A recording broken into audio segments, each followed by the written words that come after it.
ప్రధానమంత్రిగా నరేంద్ర మోడీ గారు కూడా శంకుస్థాపన చేసినాక వచ్చారు.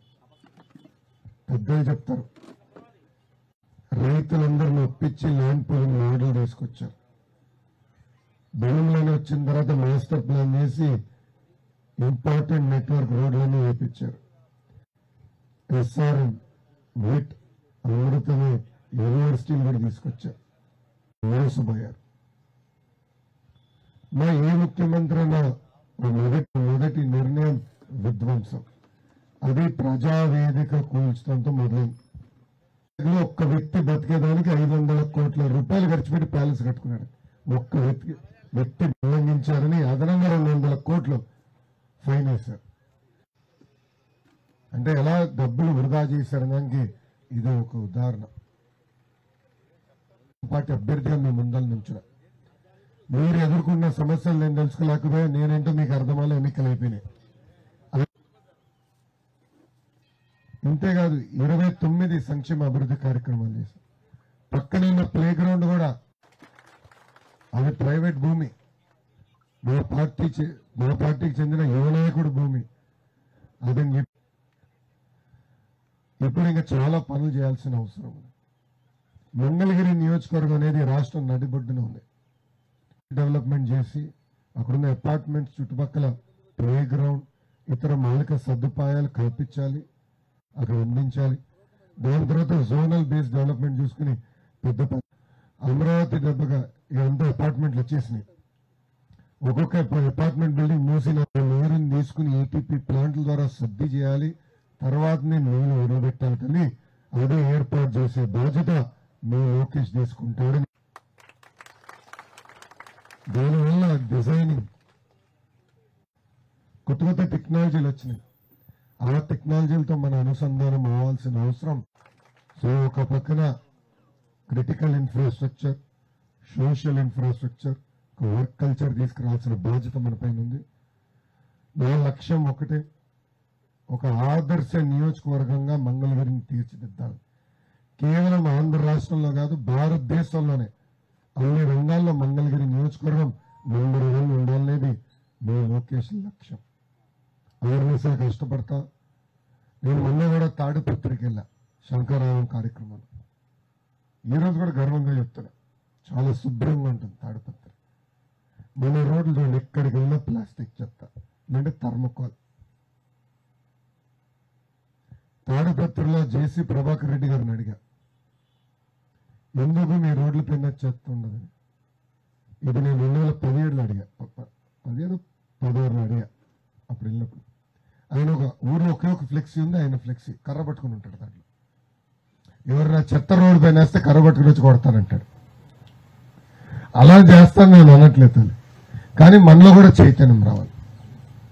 చెత్త నడుచుకుంటే దగ్గర కూర్చోదు కదా, మనం వస్తే కదా వెళ్ళే దగ్గరికి. మనం ఇతర దేశాలకు వెళ్ళి చెత్త ఏం రోడ్ల పైన, కానీ మనల్ని మీరు వేస్తాం. ఇది అన్యాయం. ఫస్ట్ మొత్తం క్లీనప్ చేయాలి. చెత్త వేసినా కూడా చెత్త బుట్లు ఏర్పాటు చేయాల్సిన బాధ్యత మున్సిపాలిటీ పైన, కార్పొరేషన్ పైన. మన కార్పొరేషన్ మున్సిపాలిటీ నాకే తెలియట్లా, రెండింటి మధ్యలో ఉంది. ఆర్కే గారు లాగా పన్నుల కార్పొరేషన్, పన్నుల భారం కార్పొరేషన్, కానీ మౌలిక వసతులు కార్పొరేషన్ దూరంగా ఉన్నాయి. పంచాయతీ కానీ దారుణంగా ఉన్నాయి అందర. సో అటు ఇటు కాదు, మధ్యలో ఇరుకుపోయాం. సో ఆదర్శంగా చేయాలి. ముందలంతా క్లీనప్ చేయాలి. చేసి చెత్త బుట్లు ఏర్పాటు చేస్తాం. టైం టు టైం అది కలెక్ట్ చేస్తాం. ఆ ఇన్ఫ్రాస్ట్రక్చర్ అంతా క్రియేట్ చేస్తాం. మనందరిలో చైతన్యం రావాలి. కేవలం మన అపార్ట్మెంట్లే కాదు, పట్టణంలో కూడా భూగర్భ డ్రైనేజ్ వేయాలని ఇప్పటికీ చాలా స్పష్టమైన నిర్ణయం తీసుకుని పిన్ టు పిన్ రోడ్లు కూడా వేయాల్సిన అవసరం ఉంది. పట్టణంలో చూసిన రోడ్లు ఎంత దారుణమైన, ట్రాఫిక్ పెరిగిపోయింది, రోడ్లంతా గుంతలమయ అయిపోయినాయి. అదంతా సిస్టమేటిక్ గా చేయాల్సిన అవసరం ఉంది. అది చేసే బాధ్యత మీ లోకేష్ తీసుకుంటాడు. అందుకే బాబు సూపర్ 6 మేనిఫెస్టోలో మొదటి హామీ 20 లక్షల ఉద్యోగాలు కల్పిస్తాము. 20 లక్షల ఉద్యోగాలు కల్పిస్తే ఆంధ్ర రాష్ట్రం ఆదాయం దాదాపు 2 రేట్ల పైన పెరుగుతుంది. సో అప్పుడు సంక్షేమ అభివృద్ధి రెండు కలిసికట్టుగా మనం ముందుకు తీసుకెళ్ళగలుగుతాం. తెలుగుదేశం పార్టీకి, అలయన్స్ కి సంక్షేమ అభివృద్ధి అనేది జోడెద్దు బండి. ఈ రెండు ముందరికి వెళ్తేనే మనం రాష్ట్ర అభివృద్ధి చెందుతుంది. పక్క రాష్ట్రాలు చూస్తే నిజంగా ఈరోజు అసూయపడుతున్నాం. ఒక హైదరాబాద్ తీసుకోండి, ఒక చెన్నై తీసుకోండి, బెంగళూరు లాంటి పట్టణాల్లో కూడా వాళ్ళు స్పీడ్ ముందరికెళ్తున్నారు. వాళ్ళకున్న సమస్యలు వాళ్ళకు ఉన్నాయి, కానీ ఏ ప్రభుత్వం వచ్చినా ఆ పట్టణాలను అభివృద్ధి చేస్తూ ముందరికెళ్తున్నారు. ఆ భారతదేశ చరిత్రలో అభివృద్ధి వ్యతిరేకంగా పనిచేసిన ఏకైక ముఖ్యమంత్రి జగన్మోహన్ రెడ్డి గారు. ఈరోజు ఉద్యోగాల కల్పన గురించి ఇంత మాట్లాడుతున్నాం. ఆయన తీసుకున్న 3వ నిర్ణయం పీపీఏ రద్దు, పవర్ పర్చేస్ అగ్రిమెంట్ రద్దు చేస్తుంటారు. బాబు గారు ముందు చూపుతూ రాబోయే 25 సంవత్సరాలు మనకు ఎంత విద్యుత్ అవసరమో ఫోర్కాస్ట్ చేసి సోలార్ ప్లాంట్లు ఎన్ని పెట్టించారు. ఈ ప్రభుత్వ అధికారులకు వచ్చినాక ₹2.25 పీపీఏ చాలా ఎక్కువ అని చెప్పి రద్దు చేశారు. ఇదే ప్రభుత్వం మార్కెట్కి వెళ్ళి అదే కరెంటుని ₹10 కొనింటారు. ఆ భారం తీసుకొచ్చి మన రెత్తి మీద రుద్దుతున్నారు, ఇంకా మార్చి బిల్లు వచ్చినాయి ఏప్రిల్లో, అందరికీ కాలింది. 100 వచ్చే బిల్లు 1000 వస్తున్నాయి, 1000 వచ్చే బిల్లు 10,000 వస్తున్నాయి. 9 సార్లు కరెంట్ ఛార్జీలు పెంచారు, ఇంటి పన్ను పెంచారు, చెత్త పన్ను పెంచారు, పెట్రోల్ డీజిల్ గ్యాస్ పైన అదనపు పన్ను వేస్తున్నారు. కానీ ఎక్కడ ఒక రోడేలా, ఒక్క పరిశ్రమ తీసుకురాలి, ఒక్కరికి ఉద్యోగాలు కల్పించారు. దీనికి ఫుల్ స్టాప్ పెట్టాలి. మీ అందరూ తెలుసు, చంద్రబాబు నాయుడు గారు అంటేనే అభివృద్ధి ఆటోమేటిక్. రోడ్లు కానీ 24 గంటల కరెంటు కానీ ఆటోమేటిక్ అయిపోతాయి. సో ఏమి చేయాల్సిన అవసరం ఉంది. దారి తప్పిన రాష్ట్రాన్ని సరైన దారిలో పెట్టాల్సిన బాధ్యత మనందరిపై ఉందని ఈ సభకు మీ అందరూ తెలుపుకుంటూ,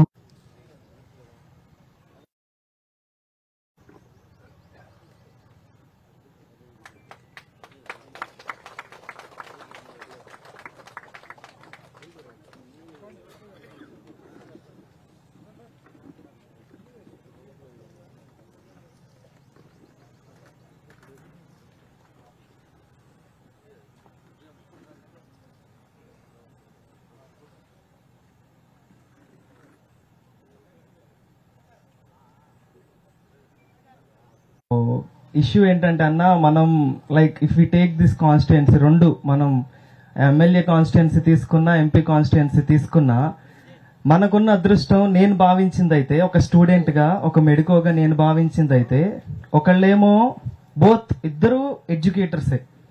లైక్ మీరు స్టాన్ఫోర్డ్ లో ఎంబీఏ చేశారు, పెమ్మసాని చంద్రశేఖర్ గారు ఈ completed MBBS in Osmania and MD ఏమో యుఎస్ లో చేశారు. చేసి పెద్ద కంపెనీ పెట్టారండి.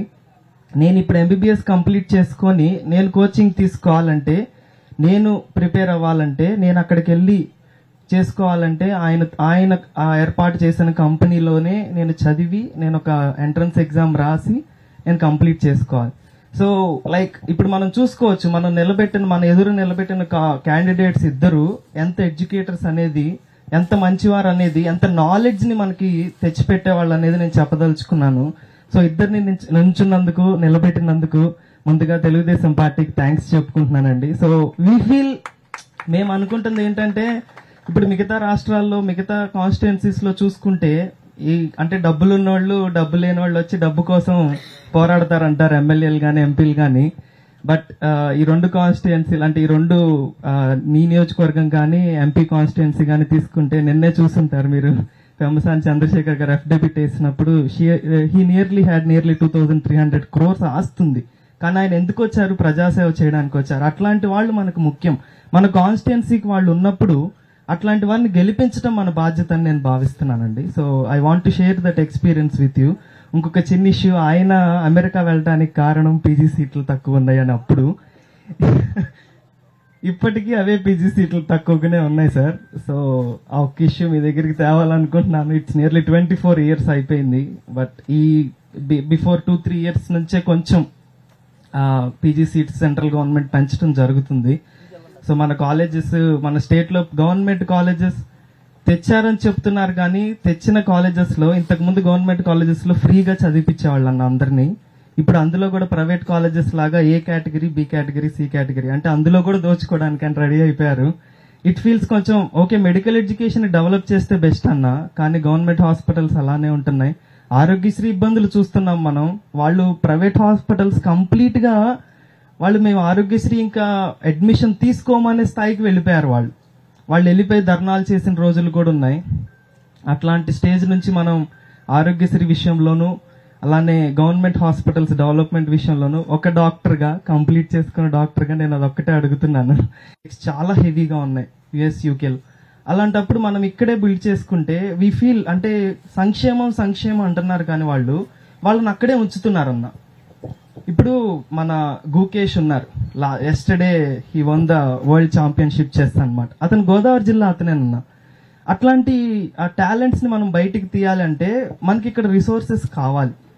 అవి కాకుండా సంక్షేమం ఇచ్చి డబ్బులు ఇచ్చేసి నువ్వు పంపిస్తేనే డబ్బులు ఇస్తానంటే, నువ్వు ఖాళీగా కూర్చుంటే డబ్బులు ఇస్తాను అంటే వీ కాంట్ మేక్ ఇట్ కదా. మనం ముందుకు వెళ్ళలేము అలాంటి విషయాల్లో. సో నాలెడ్జ్ ని ఎక్కడైతే మనం చూసుకుంటామో ఆ నాలెడ్జ్ ని మనం బయటికి పుష్ చేసినప్పుడు మనం ఇంప్రూవ్మెంట్ చూడగలుగుతాం. సో ఆ విషయంలో నేను అతన్ని చూసి నిన్న కూడా అనుకున్నాను అనమాట. సో ఇలాంటి టాలెంట్స్ ని మనం లైక్ పెమ్మసాని చంద్రశేఖర్ గారు కూడా అంతేనండి. వారు కూడా అంతే. వారు ఇప్పుడు ఇక్కడ బురిపాలెంలో ఉన్న అతను మరి అంత స్థాయికి వెళ్ళారు, అంత సంపాదించారని నేను అన్నాను కానీ హీ మెయింటైన్ ఒక అడ్మినిస్ట్రేషన్ అండి. అది ఎంతో ఇంపార్టెంట్ మనకి. సో అటు ఎంపీలో కానివ్వండి మనకి ఇద్దరు మంచి అడ్మినిస్ట్రేటర్స్ ఉన్నారు. మన ఓటు వేసి గెలిపించడం మన బాధ్యత. నేను అందుకే టీషర్ట్ అదే వేసుకొచ్చాను, మేక్ ఆంధ్ర గ్రేట్ అగైన్ అని. సో మనకు అది అవసరం అని నేను భావిస్తున్నానన్నా. బాధ్యత గెలిపించాలి. ఎందుకంటే చాలా మంది తమ్ముడు ఒక్క నిమిషం, చాలా మంది ఏమంటున్నారంటే చదువుకున్న వాళ్ళు ఎందుకు రాజకీయాల్లోకి రావట్లేదని. ఓటర్లు కూడా ఆలోచించాలి. బాగా చదువుకుని లైఫ్ లో సెటిల్ అయిన వాళ్ళు ప్రజలకి సేవ చేసాం వచ్చినప్పుడు ప్రజలు కూడా ఆశీర్వదించాలి, దీవించాలి. కులాలు మతాలు ప్రాంతాలు అతీతంగా పనిచేయాలి. ఇప్పుడు చంద్రశేఖర్ గారు కానివ్వండి, మీ లోకేష్ కానివ్వండి, సేవ చేసేదానికి వచ్చాం. ప్రజల దగ్గర నుంచి మేము ఆశించేది 5 సంవత్సరాలు ఒకసారి గెలిపించమని. మిగతా 4 సంవత్సరాలు 11 నెలలు ప్రజలకి సేవ చేశాక మేము వచ్చాం. అవేర్నెస్లు కష్టపడడానికి మేము వచ్చాం. సో ఇప్పుడు ఆ బాధ్యత ప్రజల పైన కూడా ఉంది. గెలిపిస్తాం కాదు, భారీ మెజారిటీతో గెలిపించాలని మేము కోరుతున్నాం. ఆరోగ్యశ్రీకి చికిత్స కాదు స్వామి. ఆరోగ్యశ్రీనే అనారోగ్యశ్రీ అయిపోయింది. ఈ ప్రభుత్వం కూడా అక్కడ కూడా కులం పేరు తీసుకొచ్చి ఆసుపత్రులకి సరిగ్గా డబ్బులు చెల్లించగా వాళ్ళు కూడా ఇబ్బంది పెడుతున్నారు. దానివల్ల ఆసుపత్రులు కూడా ఇప్పుడు చేతులు ఎత్తేసరికి మేము చేయలేమని. సో పేద ప్రజలు అనేక ఇబ్బందులు ఎదుర్కొంటున్నారు. నాకున్న సమాచారం మేరకు దాదాపు 1200 కోట్ల రూపాయలు పెండింగ్ బకాయి ఉన్నాయి. సో ముందర ఆరోగ్యశ్రీ కూడా చికిత్స ఇవ్వాల్సిన అవసరం ఉంది. ఆ సిస్టమ్ మొత్తం మళ్ళీ మనం స్ట్రీమ్ లైన్ చేయాలి. అది మేము ఇంటర్నల్లీ పార్టీలో కూడా డిస్కస్ చేసాం. వీళ్ళు take it up. Medical college గురించి మీరే బాగా చెప్పారు. ప్రభుత్వం కాలేజీలు పెట్టిందంటుంది, మళ్ళీ అక్కడ కూడా కోటాలు పెట్టి సీట్లు అమ్ముకునే పరిస్థితి చూసాం. ఆ విధానం పోవాలి. ప్రభుత్వ మెడికల్ కాలేజెస్ ఉన్నప్పుడు నిరుపేద కుటుంబాలకి సీట్లు అందించాల్సిన బాధ్యత ప్రభుత్వం పైన ఉంటుంది. ఆ విధానం అమలు చేసే బాధ్యత మేము తీసుకుంటాం. ఇప్పుడు పెంచాం, చాలా స్ట్రీమ్ లైన్ అయింది. దాంతో అనుసంధానం ఎట్లా అయ్యాం. కాలేజీలు కూడా ప్రోత్సహించాలి. పెద్ద ఎత్తున యూనివర్సిటీస్ ఇన్స్టిట్యూషన్స్ తీసుకురావాల్సిన బాధ్యత మన పైన ఉంటుంది. That will definitely take it up. Thank you. నేను అనుకునేది మనం అప్గ్రేడ్ అవ్వాల్సిన అవసరం ఉంది.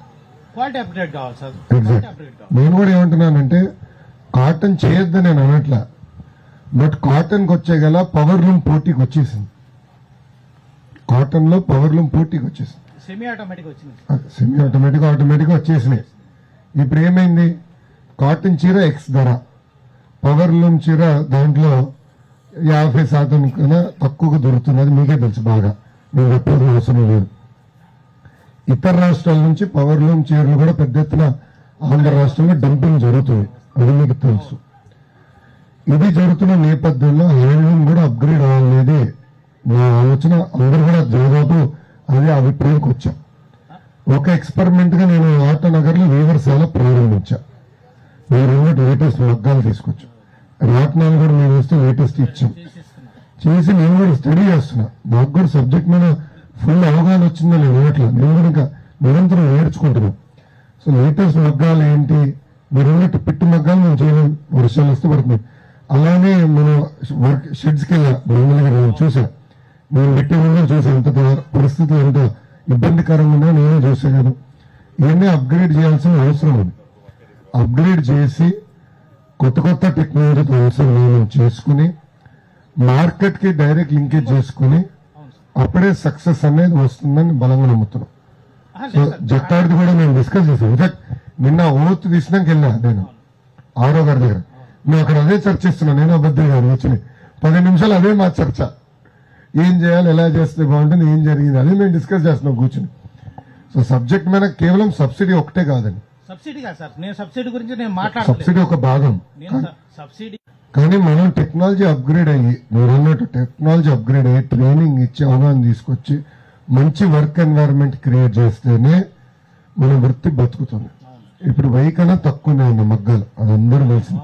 హిడెన్ సీక్రెట్, ఓపెన్ సీక్రెట్ ఏదోడా ఓపెన్ సీక్రెట్, వెయ్యి కన్నా తక్కువనే. రాబోయే 5 సంవత్సరాలు ఇది పెంచాలనేది మా లక్ష్యం.